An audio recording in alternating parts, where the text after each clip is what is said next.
Bismillahirrahmanirrahim. Assalamualaikum warahmatullahi wabarakatuh. Alhamdulillah, pujian hanya untuk Allah, Rabb semesta alam. Semoga kita selalu bersyukur dalam keadaan apapun. Bagaimana kabarnya anak-anak? Semoga selalu dalam keadaan sehat ya. Amin ya rabbal alamin. Tidak bosan-bosannya Ibu menyapa kalian ya, seperti jadwal pada hari ini kita akan mempelajari ekonomi Islam. Nah, harusnya untuk pertemuan perdana itu minggu kemarin kan ya, tapi nggak apa-apa lah karena libur. Jadi untuk hari ini kita baru edisi perdana. Oke, untuk ekonomi Islam pada edisi perdana ini kita akan mempelajari tentang riba dalam lembaga keuangan non-bank. Nah, adapun untuk sesi ini kita bagi menjadi dua.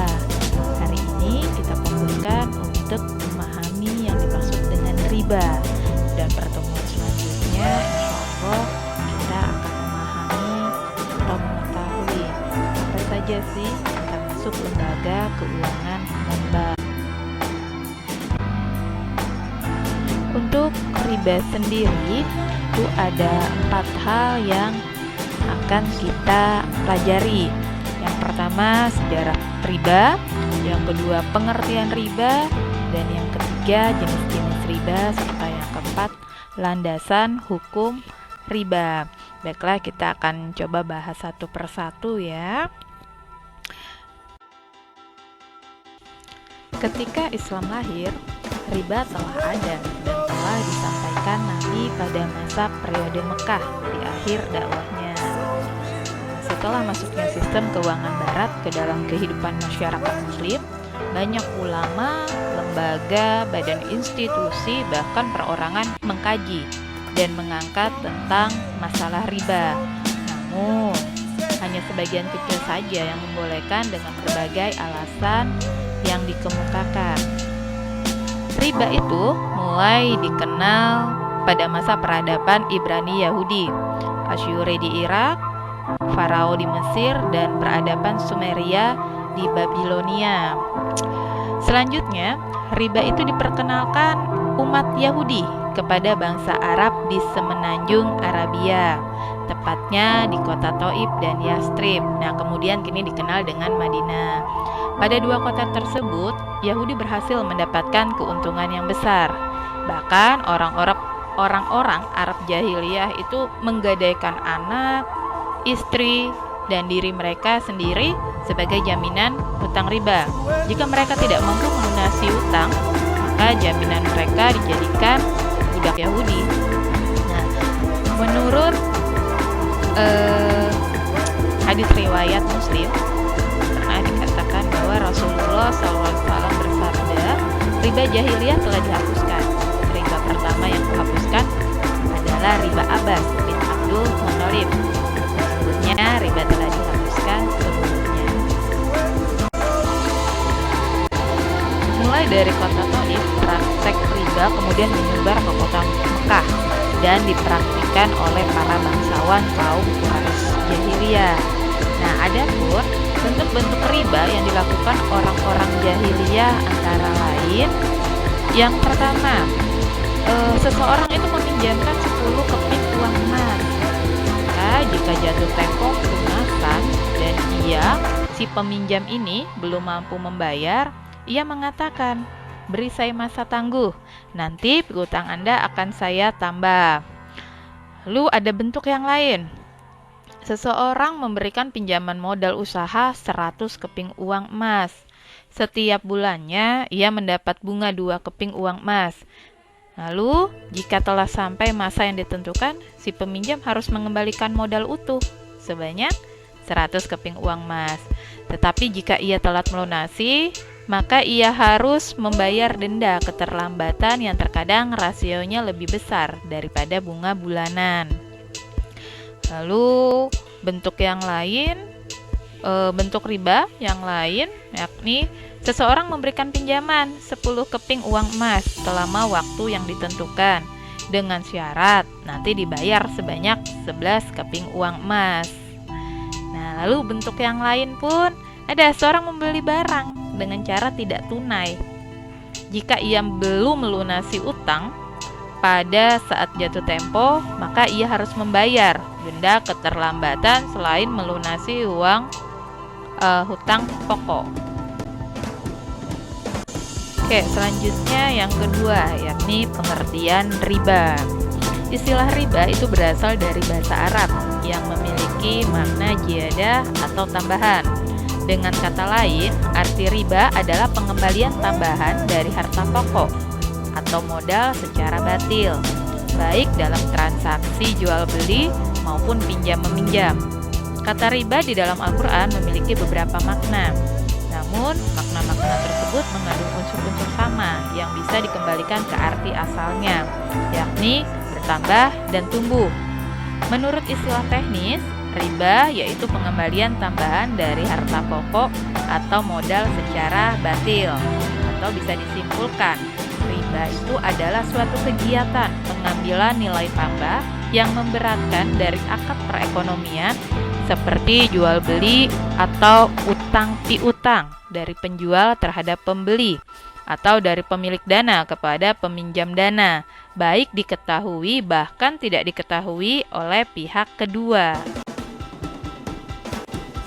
Ada beberapa tokoh yang memberikan pendapat tentang pengertian riba. Pendapat-pendapat tersebut antara lain sebagai berikut.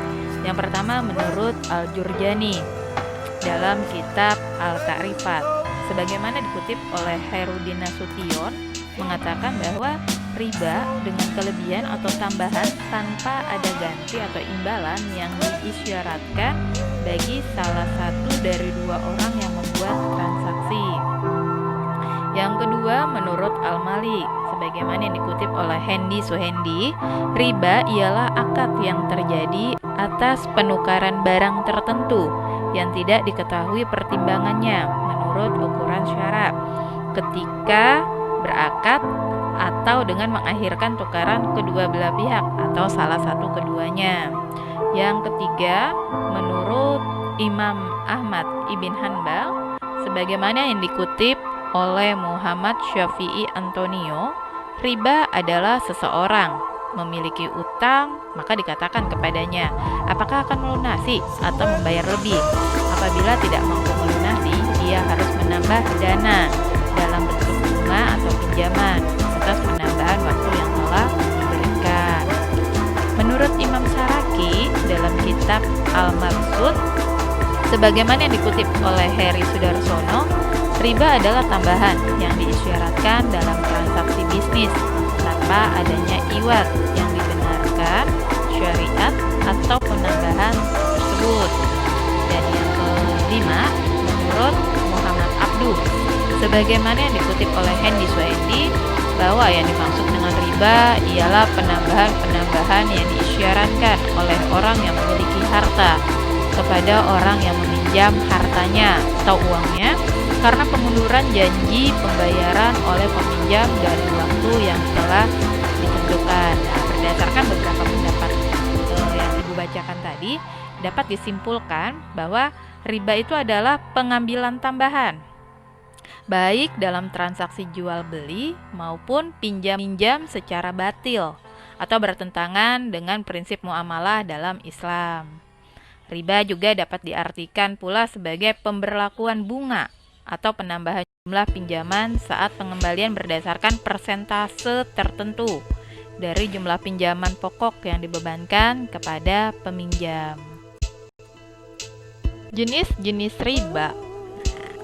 Untuk jenis-jenis riba, secara umum riba itu dapat dibedakan menjadi dua, yaitu riba jual beli dan riba utang piutang. Riba jual beli sering terjadi ketika konsumen membeli suatu barang dengan cara mencicil.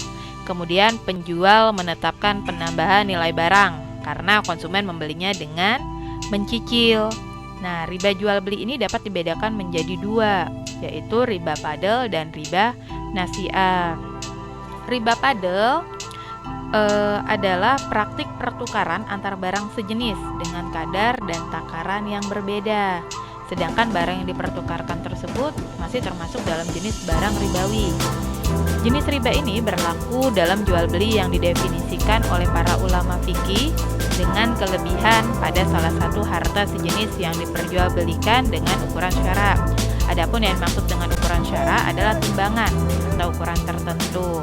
Contohnya nih, untuk riba padel, 1 kilogram beras itu dijual dengan harga senilai 1/4 kilogram. Nah, kelebihan 1/4 inilah itu dikatakan atau merupakan riba padel. Jual beli seperti ini hanya berlaku dalam barter. Yang kedua, riba nasi'ah. Riba nasi'ah yaitu penangguhan, penyerahan, atau penerimaan jenis barang ribawi yang dipertukarkan dengan jenis barang ribawi lainnya atau kelebihan atas piutang yang diberikan orang yang berutang kepada pemilik modal ketika waktu yang disepakati jatuh tempo. Riba nasi'ah terjadi karena adanya perbedaan, perubahan, atau penambahan antara barang yang diserahkan saat ini dengan yang diserahkan kemudian. Jika waktu jatuh tempo sudah tiba dan ternyata orang yang berutang tidak sanggup membayar utang serta kelebihannya, maka waktunya bisa diperpanjang dan jumlah utangnya bertambah pula. Itu untuk riba jual beli. Yang selanjutnya adalah riba utang piutang. Riba utang piutang adalah tindakan mengambil manfaat tambahan dari suatu utang. Riba utang piutang dapat dibedakan menjadi dua, yaitu riba qard dan riba jahiliyah. Riba qard yaitu mengambil manfaat atau tingkat kelebihan tertentu yang diisyaratkan kepada penerima utang. Riba jahiliyah yaitu penambahan utang lebih dari nilai pokok karena penerima utang tidak mampu membayar. Oke, yang terakhir tentang landasan hukum riba. Riba itu diharamkan dalam Islam dan oleh Allah Subhanahu wa Ta'ala. Melarang praktik riba melalui beberapa ayat Al-Quran yang diturunkan secara bertahap. Kronologi pengharaman riba yang terdapat dalam Al-Quran. Ini untuk pengharaman riba sendiri ada 4 tahapan. Tahap yang pertama, pelarangan riba disebutkan dalam Al-Quran surah Ar-Rum ayat 39 bahwa Allah Subhanahu wa Ta'ala tidak menyukai orang yang melakukan riba, dan jika seseorang ingin mendapat ridha Allah Subhanahu wa Ta'ala maka ia harus menjauhi riba. Allah juga menolak mereka yang meminjamkan uang atau hartanya dan mengambil kelebihan sebagai tindakan menolong. Jika seseorang ingin menolong orang lain maka bukan dengan jalan riba, melainkan dengan cara bersedekah atau dengan mengeluarkan zakat. Yang kedua adalah tahapan kedua. Pada tahapan kedua, pengharaman perbuatan riba, Allah Subhanahu wa Ta'ala menurunkan surah An-Nisa ayat 160-161. Dalam ayat tersebut, riba digambarkan sebagai perbuatan yang batil dan merupakan perbuatan zolim terhadap orang lain. Allah Subhanahu wa Ta'ala juga menyebutkan balasan atau hukuman terhadap orang Yahudi yang melakukan riba sebagai isyarat bahwa riba juga diharamkan pada umat Muslim. Tahapan yang ketiga untuk pengharaman riba sendiri itu bisa kita baca di surah Ali Imran ayat 130. Dalam ayat tersebut, Allah tidak menyebutkan riba diharamkan secara jelas. Namun, Allah Subhanahu wa Ta'ala melarang segala bentuk pelipat gandaan harta atau uang yang dipinjamkan. Hal ini merupakan kebijaksanaan Allah Subhanahu wa Ta'ala yang melarang praktik riba di kalangan masyarakat saat itu dan telah mendarah daging di antara mereka. Dan tahap keempat, Allah menurunkan surah Al-Baqarah ayat 275 sampai 279. Nah, ayat-ayat tersebut ini berisi pelarangan riba secara jelas dan tegas. Allah Subhanahu wa Ta'ala dengan tegas menjelaskan pelarangan riba secara mutlak, baik dalam jumlah sedikit maupun jumlah yang besar. Dalam ayat tersebut juga disebutkan bahwa Allah Subhanahu wa Ta'ala dan Rasul-Nya akan memerangi orang yang melakukan perbuatan riba. Nah, untuk ayat-ayat ini kalian silahkan baca ya, baca sendiri. Kalau nggak bisa paham bahasa Arabnya ya terjemahannya saja. Oke, sebagai penutup ya seperti biasa akan ada tugas mulia buat kalian. Tugasnya ada 5. Yang pertama, apa yang dimaksud dengan riba? Yang kedua, tuliskan dan jelaskan jenis-jenis riba. Yang ketiga, mengapa riba dilarang dalam Islam? Silahkan dijelaskan. Yang keempat, jelaskan kronologi pengharaman riba yang terdapat dalam Al-Quran. Dan yang kelima, tuliskan contoh riba utang yang terjadi secara tidak tunai. Oke, cukup 5 pertanyaannya. Silahkan dijawab seperti biasa dan nanti dijawab melalui Google Classroom ya. Oke, mungkin itu saja untuk tugasnya. Oke, sebagai penutup untuk pelajaran kita kali ini, Ibu ucapkan terima kasih, mohon maaf untuk kekurangannya. Ibu akhiri, wassalamualaikum warahmatullahi wabarakatuh.